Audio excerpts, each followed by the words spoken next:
गणतंत्र दिवस के अवसर पर हम सब लोग इस सभागार में एकत्र हुए हैं। इसके पहले पूर्व में काफी वक्ताओं ने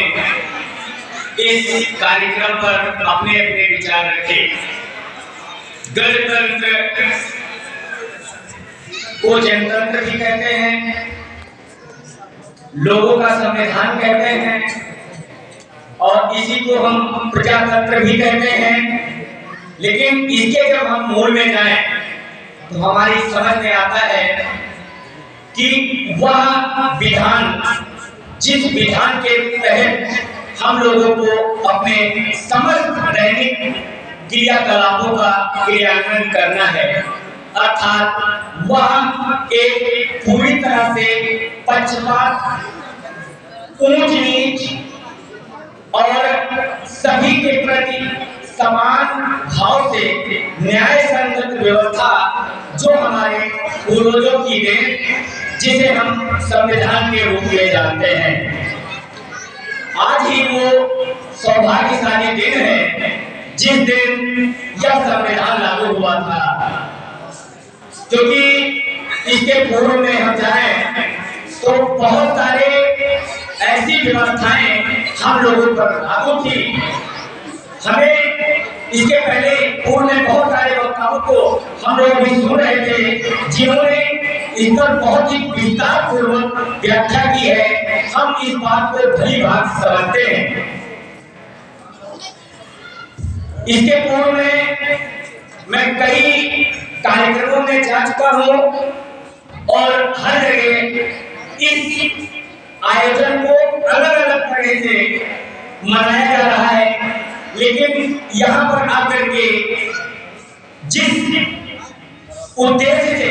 इस कार्यक्रम का अनुष्ठान किया जा रहा है, निश्चित तौर पर यह बहुत ही सराहनीय है, वंदनीय है। इसलिए मैं इस आयोजक मंडल को भी बारंबार प्रणाम करता हूँ कि कम से कम हमारे क्षेत्रीय निवासियों के बीच में यह संदेश जाना चाहिए कि आज ये संविधान दिवस, यह संविधान का कार्यक्रम जो मनाया जा रहा है, आज के दिन जो हमारा संविधान लागू हुआ था, इसकी मूल उद्देश्य को कम से कम समझ सके। विधान बहुत सारे हैं, विधान का तात्पर्य धर्म, ध्यान दीजिएगा, विधान का तात्पर्य है धर्म, जो हमारी सामाजिक व्यवस्था को इससे पहले सिर्फ एक ही व्यक्ति को, यानी व्यक्ति विशेष को भगवान मानकर दूसरे व्यक्तियों को उनके हमेशा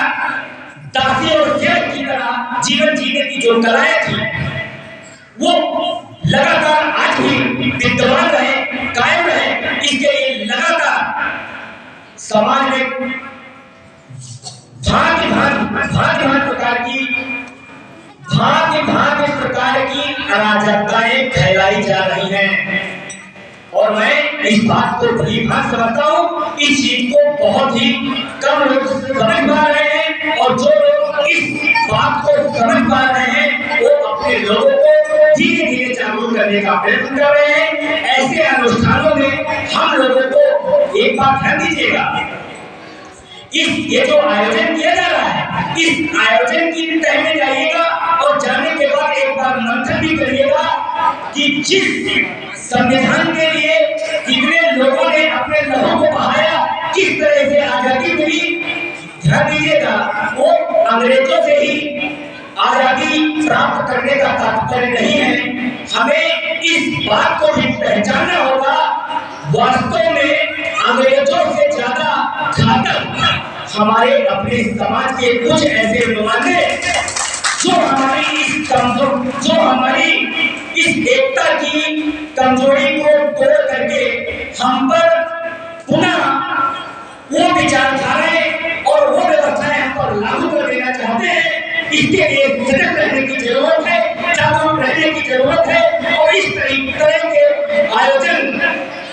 इसके पहले जो बहुत सारे आयोजन किए जाते हैं मैं गाँव में लगे बार बार देखता हूँ, भले ही उनमें आपकी सहभागिता कम हो, लेकिन इस तरह के अनुष्ठानों में इस तरह के आयोजनों में आप सबको बढ़ चढ़कर हिस्सा लेने की जरूरत है। डॉक्टर भीमराव अम्बेडकर ने जिस तरीके से ज्ञान का संचय किया, जो कि बीएड कॉलेज का मैं प्रवक्ता होने के नाते मैं बीएड और बीटीसी के स्टूडेंट को पढ़ाता हूँ। वहाँ पर कई सारे दर्शनों का अध्ययन, कई सारे दर्शनों का अध्यापन, अलग अलग व्यवस्थाओं को हमें कराना रहता है। इसलिए हम ये देखते हैं व्यवस्थाएं बहुत सारी हैं। हमने देखा व्यक्ति का एक जो जीवन चक्र होता है, पहले जन्म होता है, जन्म शैशवावस्था, बाल्यावस्था, किशोरावस्था, युवावस्था, वृद्धावस्था, मृत्यु, इस पूरे चक्र में व्यक्ति विभिन्न प्रकार के ज्ञान अर्जन करता है और वह ज्ञान अर्जित करने के पश्चात अपनी पीढ़ी के लिए